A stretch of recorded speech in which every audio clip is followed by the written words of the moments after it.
Welcome to Stories from India. This is a podcast that will take you on a journey through the rich mythology, folklore, and history of the Indian subcontinent. I am Narad Muni, the celestial storyteller and the original Time Lord.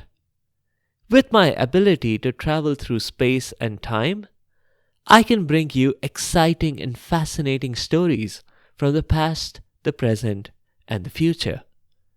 From the epic tales of the Mahabharata and the Ramayana to the folk tales of the Panchatantra, to stories of Akbar Birbal and Tenali Raman, I have a story for every occasion.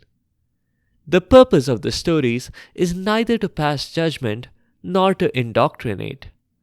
My goal is only to share these stories with people who may not have heard them before, and to make them more entertaining for those who have.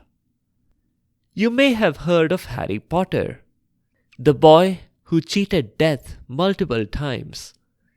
In today's episode, you're going to hear about a different kind of Potter who is out to cheat death as well. This is a folk tale. It's from the northern Indian state of Uttar Pradesh, though I have to say there are variations of this tale in other states as well. Let's dive right in. The story begins with a potter. A person whose profession it is to make pots, usually out of clay.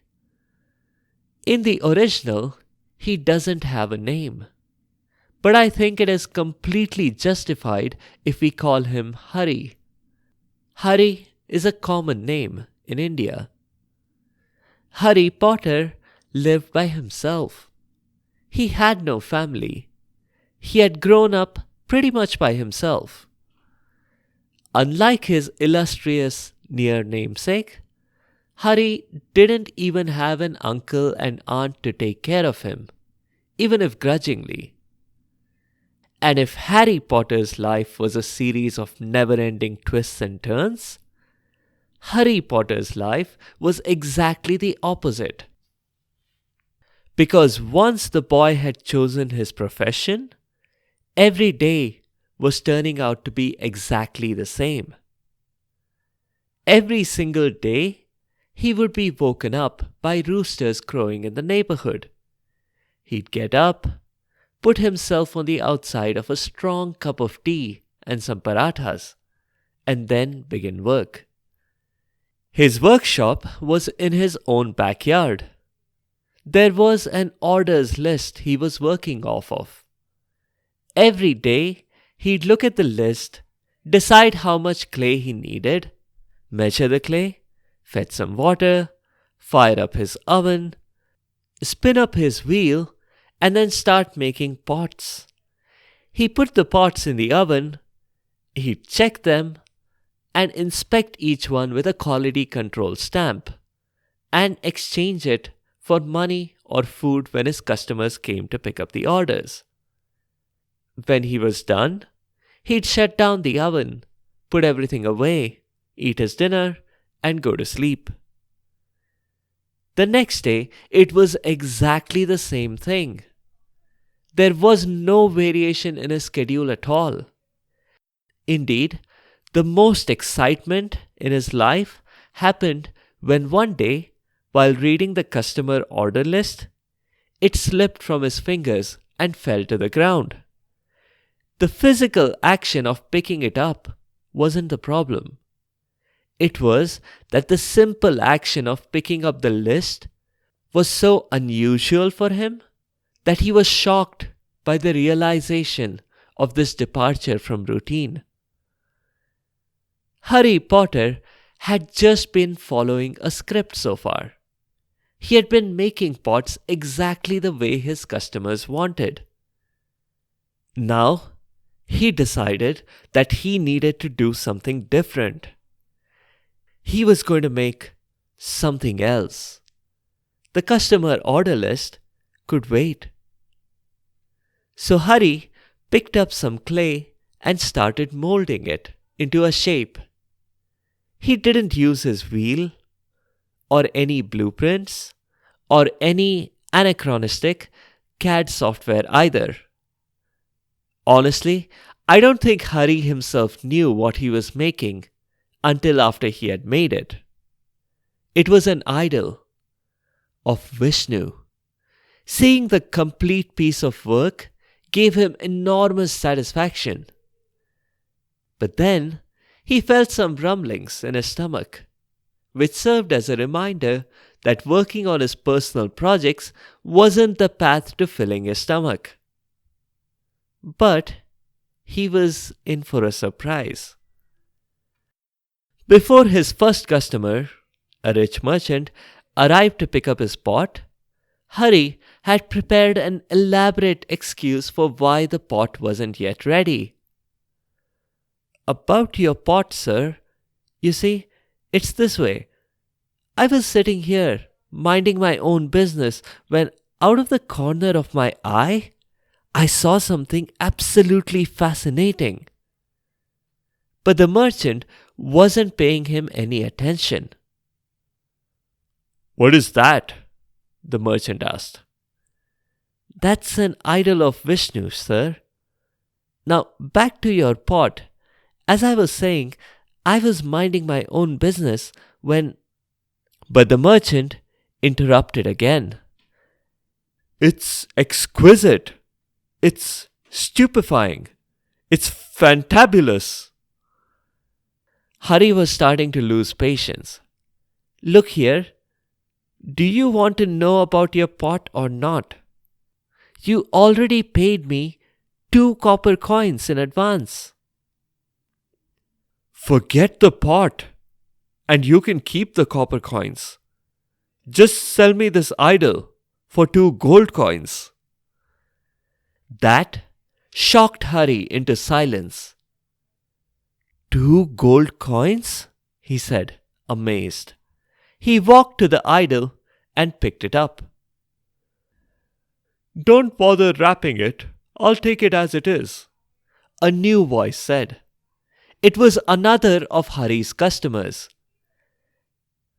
He wanted to buy the idol as well, and he offered 3 gold coins for the idol. Soon, a few more people joined in. In about half an hour, there was a crowd.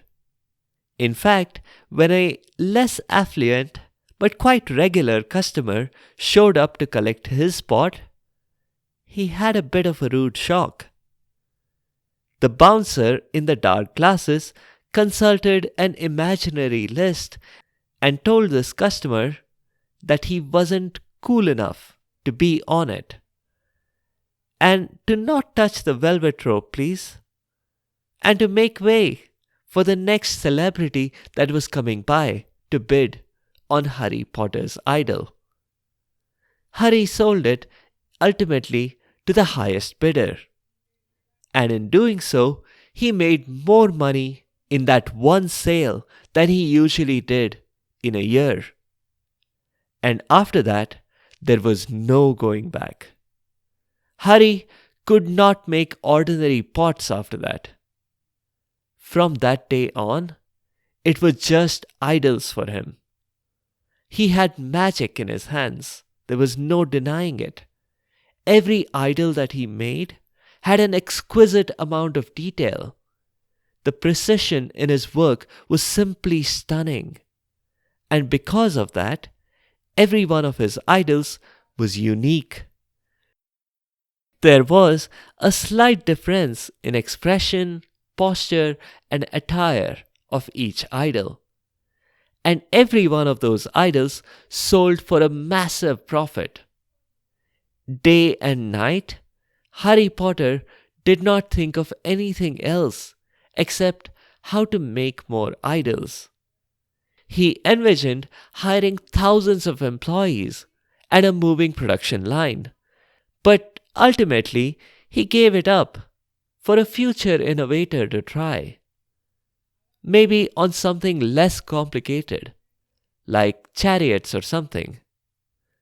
Besides, he didn't have the time to hire thousands of assembly line workers. That would be thousands of hours spent away from idol making.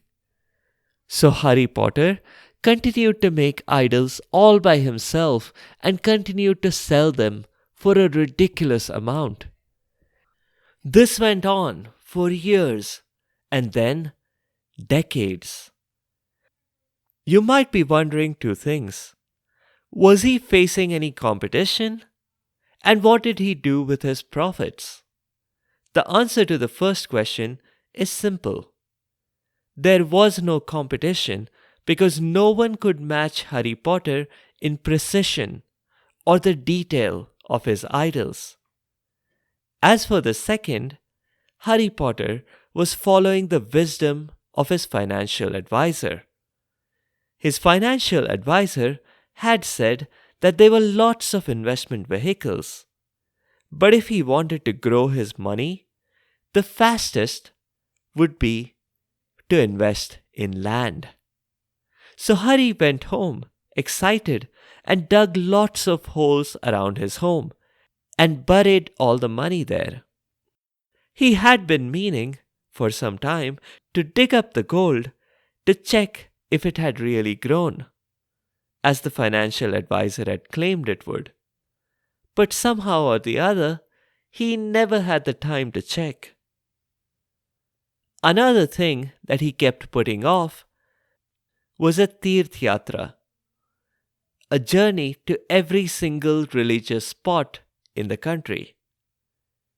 If the money he had invested in his land had grown the way his financial advisor said it would, he could probably do the luxury version of the tour, complete with a fully reclining seat in his chariot and his own personal singers to keep him entertained on the journey. And now, decades later, here he was, with a lot of money in his own personal bank, and always a large order of idols still to be made. And then he got a warning sign that something was up. That warning came from the local doctor, who was another of his customers. The doctor looked at Hari and said, "Are you okay, Hari? You look like you've been through a lot." Hari said that not really. He had only been through 20 idols this morning, and that wasn't nearly enough. He had a large back order from China. Some emperor guy over there had placed a huge order for an entire army, and in terracotta, which was not Harry Potter's usual medium. The doctor clarified that he meant that Harry seemed to be frail and old, like he was withering away. Harry was dismissive initially. He only agreed to a checkup if the doctor could do it without interrupting Harry's work. After examining him, the doctor said that he had good news and bad news. Harry said that he wanted the bad news first, to which the doctor replied that Harry had only 6 months to live. "The good news," the doctor continued, "is that I am going to make a lot of money off of your medical bills." "Oh, wait a minute. I'm supposed to be telling you news that's good for you, right?" "Well, there isn't any. I'll start by prescribing a diet and exercise regimen and a lot of useless and expensive medicines." But Hari wasn't having any of it. 6 months, he thought, was a long time. He would get through the bulk of his backlog and maybe even start diversifying into other media like stone and maybe jade. He thought that he must set aside at least 3 months for his Tirth Yatra. But for now, he was going to focus on his work. The next time that the doctor visited him, Hari hadn't forgotten their last conversation. Back so soon, doctor? He asked. This puzzled the doctor, and he said so, because it had been 5 months and 29 days since the doctor's last visit. Hari was shocked with the realization that the doctor was right, and that he had only a few hours to live. And of his last few hours, he spent the first few minutes cursing himself for not having used the 6 months well. The doctor said his goodbye, while also glancing around quickly to decide which of the idols he would come back for the moment Harry Potter passed away. Meanwhile, Harry was frantically looking for a solution. He was just looking for some way of extending his life on Earth. He had heard 2 stories on this podcast about people escaping death. Savitri's story in episode 31, and more recently, Nachiket in episode 173. Yam, the god of death, was coming for him. He knew that. But he decided if Savitri and Nachiket had found a way, he could too. He got an idea, and then got his tools. Hari immediately began working. He did one thing differently this time. He did not add any variety to the idols he made. They were identical. At the darkest hour that night, someone did come calling. They didn't knock. After all, you can't really expect death to be held back by a locked door. But the one who entered wasn't Yam himself. It was a deputy. Yam didn't make every trip himself. He usually delegated the less famous people to his minions. Although you might think that with a name like Harry Potter, it might have raised Yam's curiosity, given all the run-ins that were to happen with the more famous near namesake. Yam's minion entered Harry Potter's home and turned on the lights. The minion was shocked. The room was full of Harry Potters. There were hundreds, if not thousands, of Harry Potters. They all looked identical. The original Harry was standing right there somewhere, but Yam's minion didn't know which one was the real Harry. He tried tapping on a few, but he really couldn't tell if they were clay or human. Confused, he rushed back to Yam. Seeing this, the real Harry Potter breathed a sigh of relief. But it was a short sigh, because he knew that the minion had gone for help. And Yam's minion had done exactly that. He was back within the hour, with Yam, the god of death himself. Normally, Yam wouldn't have gone calling himself, unless there was a strong storytelling potential. But when his minion came running and explained his problem, it piqued Yam's curiosity, and it raised the storytelling potential quite a bit. Yam looked at the home full of Harry Potters, all in the same pose, all wearing identical clothes, all with an identical expression. He agreed with his minion. "You were right," he said to his deputy. "This Harry Potter is not bad. Not bad at all at his art. It's a shame for Earth people that he's going to be collected tonight. But I think it's a win for the underworld. We must reserve a good room for him. Make sure that he also gets in-room meal service. and we can comp his massages." He waited. Still, none of the Harry Potters reacted. Yum then switched tactics and continued. "He's not bad, but he's not perfect. He's about 99% there." The god of death pointed a finger and continued addressing his minion. "You know, I looked at most of the idols in this room, and this is the only defect I could spot. It's right here. Harry Potter could have been perfect, but now he's just mediocre." Suddenly, there was a scraping from nearby as a few idols were pushed out of the way.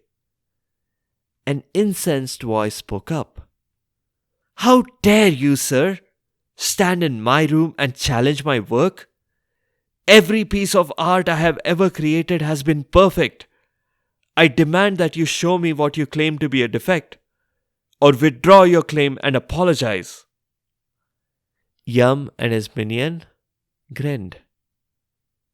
"That's an easy option, Potter. I'll go with the latter. I withdraw my claim about a defect, and I apologize. Your work is perfect." That's when it slowly dawned on Harry Potter that he had been tricked. There was no defect. It was all a ruse to get him to reveal himself as the fake idol. Harry thought to himself, "You won this round, Yum.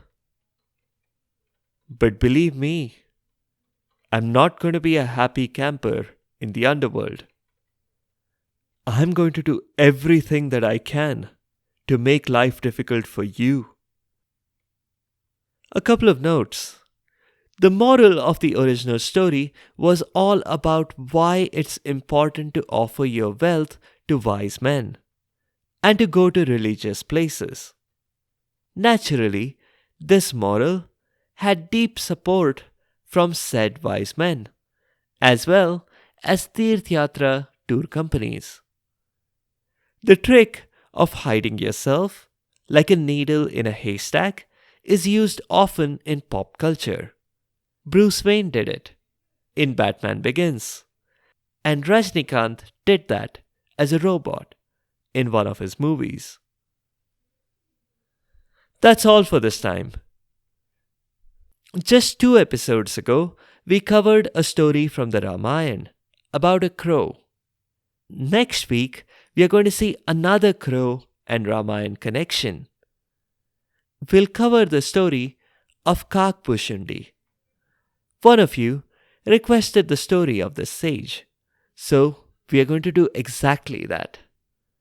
If you have comments or suggestions, or if there are particular stories you'd like to hear, please do let me know by leaving a comment or a review on the site sfipodcast.com or tweet at sfipodcast. You can also find me on Instagram and Facebook. Be sure to subscribe to the show to get notified automatically of new episodes. A big thank you to each and every one of you for your continued support and your feedback. The music is from purpleplanet.com. That's purple-planet.com. Thank you for listening, and I'll see you next time.